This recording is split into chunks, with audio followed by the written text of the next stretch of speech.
আচ্ছা আমাদের ভিতরে শেয়ার কে হইছে সাকিব স্যার আর আরিফা ম্যাডাম শেয়ারের কাজটা কি তাই না শেয়ার ক্লাস রিপ্রেজেন্টেটিভ অথবা ক্লাস ক্যাপ্টেন বলি বা ক্লাস মনিটর যেটা বিভিন্ন কাজ থাকে আমরা কিন্তু অনেকেই স্কুল কলেজ ভার্সিটিতে পড়েছি আমাদের শেয়ারের কাজটা কি তাই না বলেন তো কাজটা কি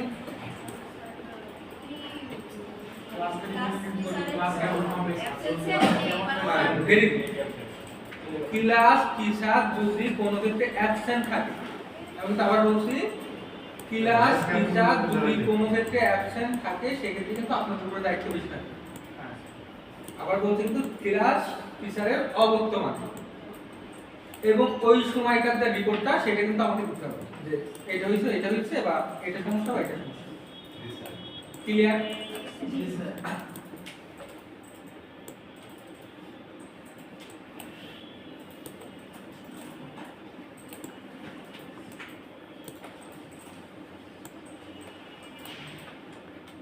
একটু আগে পাশে গেলাম না ছয় গেছিলাম পাশে মানে একটু আগে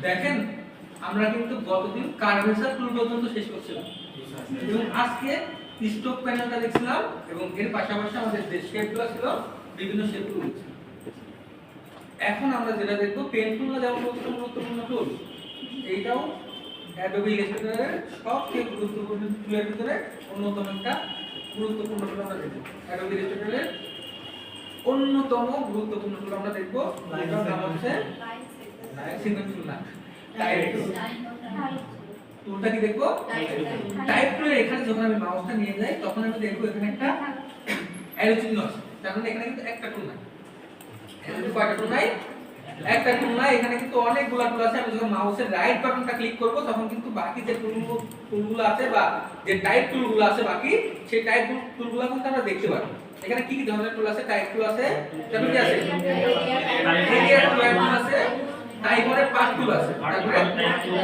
আর্টিকেল টাইপ টুল আছে আর্টিকেল এরিয়া টাইপ টুল আর্টিকেল টাইপের পার্ট টুল টাস্ক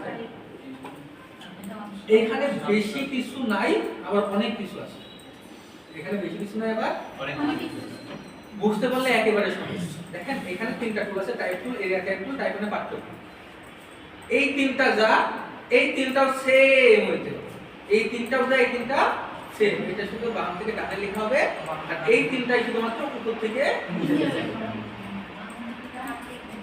আমি কিন্তু দেখাবো বুঝাবো তার আগে ছোট্ট করে ধারণা দিয়ে দিচ্ছি এই টুল তিনটাই কোন দিক থেকে কোন দিকে লেখা হবে ডানে আর এই টুল তিনটাই উপর থেকে নিচে আরেকটা টুল আছে তাহলে আমাদের ছয়টা টুলের কাজ কিন্তু শেষ আরেকটা টুল আছে টুলটার নাম কি টাচ মানে কোনো আলাদা আলাদা অক্ষর আমরা টাচ করে দিলে ওইটা আলাদাভাবে পরিবর্তন করতে হবে যদিও দেখবো আমি ছোট্ট করে একবার করে ধারণা দিয়ে দিলাম সেটা আপনাদের জন্য শিখতে সুবিধা হবে আমি এখানে টাইপ টুলটা নিয়ে নিলাম দিয়ে আপনারা মাউসের কার্সারটা দেখেন কেমন হয়ে গেছে বলতে গেছে না আই মনে গেছে আপনাদের কি এমন দেখা যায় এমন দেখা না যায় তাহলে আমাদের সমস্যাটা কি আমাদের ক্যাপস লক যদি অন থাকে সেক্ষেত্রে কিন্তু আমাদের টুলগুলো ভালোভাবে দেখা আমাদের টুলগুলো ভালোভাবে দেখতে গেলে ক্যাপস লকটা কি থাকা লাগবে অফ থাকা লাগবে সব সময় একটা রেজিস্টারের ভিতরে দেখেন আমি ক্যাপস লকটা যেমন করব এক্ষেত্রে কিন্তু টুলস অনেকগুলো দেখা যায় না এটা দেখা যায় এটা দেখেন কিছু কিছু টুল কিন্তু দেখা যাচ্ছে দেখেন এটা সমস্যা হচ্ছে এটা কিন্তু দেখা যাচ্ছে ক্যাপস লক অন করে অথবা অফ করি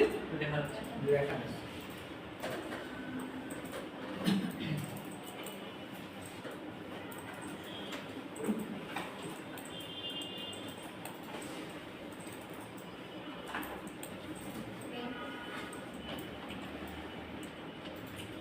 এই টুলটা আমি নিয়ে দিলাম নেবার পরে টুলটা নেবার পরে আমাদের কিন্তু ইন্ডাস্ট্রিটা সবার থেকে আছে কোন ভার্সনটা আছে সিসি 2000 কত 21 কি 22 21 ভাই না 21 না 22 22 আছে এখন দেখেন এখানে আমরা মাউস কিন্তু নড়াচড়া করতে হবে। দেখেন মাউস নড়াচড়া করা যায় না, মাউস কিন্তু নড়াচড়া করতে হবে। এখন যে কোনো জায়গায় যদি আমরা অন ক্লিক করি, কয়টা ক্লিক করি?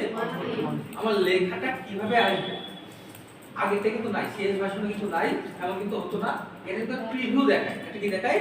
তুমি যখন লিখবা, তোমার লেখাটা কেমন ভাবে আসবে বা কিভাবে আসবে, তোমার লেখাটা কেমন ভাবে আসবে বা কিভাবে আসবে সেটা কিন্তু একটা প্রিভিউ দেখাই দিচ্ছে। তুমি তো লেখা, এখন আমি তো কোনো কিছু না লিখে সরাসরি সিলেকশন খুলে চলে যাই, তাহলে কিন্তু এই যে লেখাটা আছে কি লরেন্স ইপসা, ওই লেখাটা কিন্তু ঠিক আছে। এখন আমি আবার নিই, এইটা নিয়ে তাহলে আমি লিখ করতে হবে, আমার লেখাটা লিখ করতে হবে, তাই না?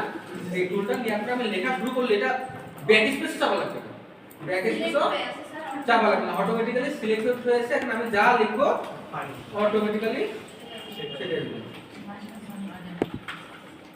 এটা না? এইভাবে কিন্তু আমরা যে কোনো কিছু কি করতে পারি, লিখতে পারি। আমরা স্পেস দিয়ে গেলে কোনটা চাপ দেবো, আগে দিতে চাইলে স্পেস চাপ দেবো। এবং আমরা যদি নিচে লিখতে চাই, এই আমরা লাইন অনুসারে লিখতে চাই 1 2 3 4 লাইন, সেক্ষেত্রে আমরা কোনটা প্রেস করব? এন্টার। বুঝানোর মধ্যে আসলে দরকার নেই, সবাই জানে, তাই না? দেখেন আমরা যখন টাইপ টুলটা এখান থেকে নিয়ে দেবো, নেবার পরে নিয়ে আসে, নিয়ে নিছি না, এখান থেকে নেবার পরে আমি যখন টান দেবো, দেখেন একটা বক্স মতন তৈরি হচ্ছে। রেক্ট্যাঙ্গেলের যেমন না বক্স তৈরি হতো, সেম ওইতে একটা বক্স তৈরি হচ্ছে, দেখেন, এবং লেখা চলে আসছে অটোমেটিক্যালি। এখন আমি একটা টেক্সট বক্স নিলাম, এটা কি বলা হচ্ছে? এখন আমি টেক্সট বক্স নিলাম, এর ভিতরে যদি ফাঁকা টেক্সট বক্স আছে, তাহলে লেখা কেমন হবে? না কোনো কিছু যদি প্রিভিউ না দিই, দেখতে ভালো লাগবে? এখানে র‍্যান্ডম ভাবে কিছু লেখা চলে আসছে, আমাদের কাজ করতে সুবিধা হবে, দেখতে সুবিধা হবে, তার সাথে কিন্তু র‍্যান্ডম ভাবে কিছু টেক্সট কিছু চলে আসছে। আচ্ছা, এই টেক্সটটা আমি সিলেক্ট করি, দেখেন এখানে অনেকগুলো লেখা আছে না, এই যে এই এক একটা লেখাকে এগুলো কি বলা হচ্ছে? এই যে এল, এটাকে আমরা কি বলতে পারবো? লেটার বা ক্যারেক্টার, তাই না? লেটারও বলতে পারি, ভুল হবে কোনো কিছু না, লেটার বা ক্যারেক্টার। এই লরেম লেখা আছে, এটাকে আমরা কি বলতে পারি? Loretta word. এটা একটা কি ওয়ার্ড। এই যে লরেম থেকে লেখা থেকে শুরু করে এই পর্যন্ত